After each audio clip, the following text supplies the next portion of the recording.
आप सब बच्चों को एक सूचना बताया जा रहा है और आज 23 मार्च है ना। तो भारत सरकार का तुगलकी फरमान जारी हुआ है कि आप सब बच्चों का विद्यालय फिर बंद किया जा रहा है क्योंकि कोरोना बढ़ रहा है। शांत रहिए कि आपका विद्यालय आज से 31 मार्च तक विद्यालय बंद रहेगा, ठीक है। और आप सब लोगों को बताना चाहेंगे कि यही काम पिछले साल भी हुआ था कि एक हफ्ते के लिए लॉकडाउन किया जाएगा जब आपका एनुअल एग्जाम चल रहा था, और तब से लेके पूरा साल जो था वो विद्यालय बंद हो गया, जिससे आपकी पढ़ाई बहुत ज्यादा नुकसान हुआ। और इस साल जब विद्यालय खुला, आपने किताब कापी अपना सारा व्यवस्था कर लिया, तब हमारे तुगलकी फरमान जो हमारे सरकार हैं वो अब आदेश कर दिए कि अब फिर जो है कि ये विद्यालय फिर बंद होगा। माननीय योगी आदित्यनाथ महाराज जी, मैं आपसे पूछना चाहता हूं कि आप बच्चों के भविष्य के साथ और जो प्राइवेट अध्यापक विद्यालय में पढ़ा के अपनी रोजी रोटी कमा खा रहे हैं, उनके पेट पे लात क्यों मार रहे हैं? इन बच्चों के भविष्य के साथ खिलवाड़ क्यों कर रहे हैं?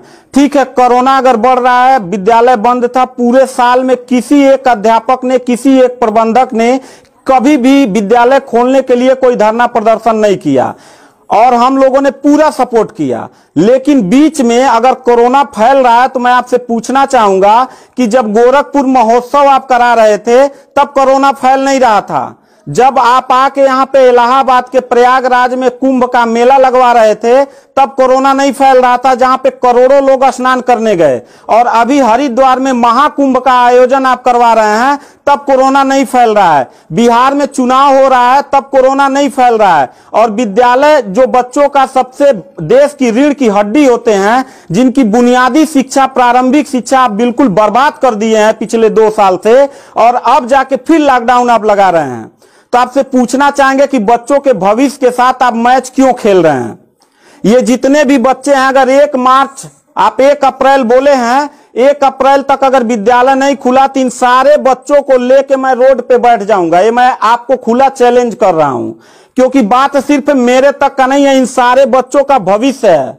और इन सारे बच्चों का भविष्य आप लोग अंधकार में डाल रहे हैं। आप लोग खुद नहीं चाहते हैं कि देश का बच्चा पढ़े, पढ़ के कुछ लायक बने। आप लोग अपना, जब रैली निकालना रहेगा, चुनाव रहेगा, तो कोरोना आपके पास नहीं रहता है। और जब आपको लगेगा कि आपके विपक्ष में लोग खड़े हो रहे हैं तो आप कोरोना का ड्रामा करा के विद्यालय को सबसे पहले आप बर्बाद कर रहे हैं। आप बताइए, विद्यालय में, आप गोरखपुर जिले में 193 लोगों ने अपने विद्यालय की मान्यता निरस्त करा लिया। जानते हैं क्यों? महंत योगी आदित्यनाथ जी, क्योंकि वो लीज पे चलाते थे और उनका भाड़ा हुआ करता था 40 हजार 45 हजार रुपया मंथली हुआ करता था। वो भाड़ा न चुकाने के वजह से, चूंकि मालिक को भाड़ा चाहिए, उन लोगों ने अपनी मान्यता निरस्त करा दिया। और सरकारी जो स्कूल है उनकी हालत तो पहले से मतलब खस्ता हो चुकी है। तो ऐसे कंडीशन में गार्जियन करे तो क्या करे, और हम अध्यापक करे तो क्या करें? ये जितने भी 16-17 स्टाफ हैं, इन सब लोगों की रोजी रोटी चलती है इन बच्चों के और इस विद्यालय के संस्था से। आप लोग हमारे पेट पे प्रहार कर रहे हैं, हम लोगों के व्यवसाय से प्रहार कर रहे हैं। अगर आपको लग रहा है कोरोना है, ठीक है, विद्यालय बंद कर दीजिए, तो आप ये भी अपनी नियत को साफ करिए कि कुंभ का जो मेला, महाकुंभ का लगवाने वाले हैं, उसको भी कैंसिल कर दीजिए। और जो गोरखपुर महोत्सव और गोरखनाथ का मेला लगवा के आप ड्रामा करवा रहे हैं, वो भी बंद करवाइए। यानी आप खुद नियम का पहले फॉलो करिए, हम लोग नियम को फॉलो करने के लिए तैयार हैं। अगर लास्ट में जाते जाते यही कहेंगे, इन बच्चों को, चेहरों को देखिए, इनके माता पिता ने सारे बच्चों का, किनका मोबाइल बज रहा है, साइलेंट कर लीजिएगा सर। इन सब बच्चों के माता पिता ने, बच्चों कितने लोगों ने आप किताब कापी अपना सारा कंप्लीट कर लिए हो? पता है, एक एक बच्चों की किताब कापी 2-2 हजार रुपए की आती है। आप फिर लॉकडाउन लगा दिए, इनकी पूरी पढ़ाई बर्बाद हो गई। अब यानी आपने 1 हफ्ते का लगाया है, आपकी नीयत पे तो मुझे 100% विश्वास है ही नहीं है कि आप करोगे क्या। आप पूरे साल पढ़ाई बर्बाद करोगे। हाथ नीचे करिए। अब ये बच्चे करेंगे क्या? किताब लेकिन इनके गार्जियन करेंगे क्या? हम लोगों ने पूरा कोऑपरेट किया सरकार को। जितना दिन लॉकडाउन लगा था उतना दिन का मैंने पूरे सभी विद्यालय के लोगों ने शुल्क माफ कर दिया, क्योंकि गार्जियन के ऊपर कोई लोड न पड़े। हम लोगों ने टीचरों को पेमेंट नहीं किया, क्योंकि हम लोगों ने जब फीस नहीं लिया तो पेमेंट कहां से करें। हम लोगों ने पूरा सरकार का साथ दिया, जितना हो सकता था सब लोगों ने साथ दिया।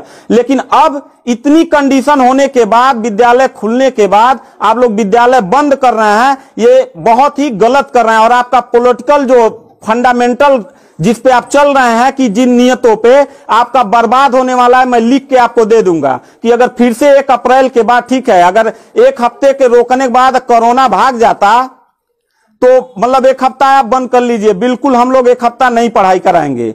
लेकिन अगर फिर साल भर का ड्रामा आपने किया तो निश्चित तौर पे याद रखिएगा कि तानाशाही उतना ही अच्छा लगता है जितना तानाशाह के अंत होने का समय ज्यादा दूर हो, और आपका समय बिल्कुल नजदीक आ गया है।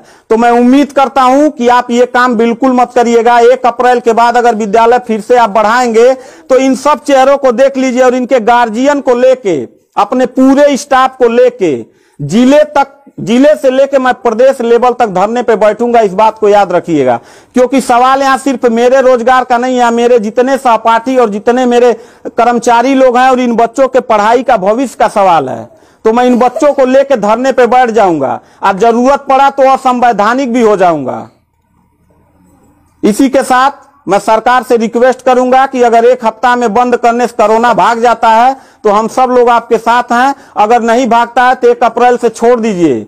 हम लोगों को कोरोना होगा, मरेंगे, क्या करेंगे वो हम लोगों की रिस्पांसिबिलिटी है। आपको इतना चिंता करने की जरूरत नहीं है, क्योंकि कोरोना में लॉकडाउन लगाने के बाद खाना हम ही लोग पहुंचाएंगे, लोगों के आने जाने की व्यवस्था हम ही लोग करेंगे, उनके दवा दारू की व्यवस्था हम ही लोग करेंगे। आप सिर्फ ड्रामा करेंगे, सिर्फ थरिया पिटवाएंगे और मोमबत्ती जलवाएंगे, इससे ज्यादा तो आपकी कुछ औकात है ही नहीं है।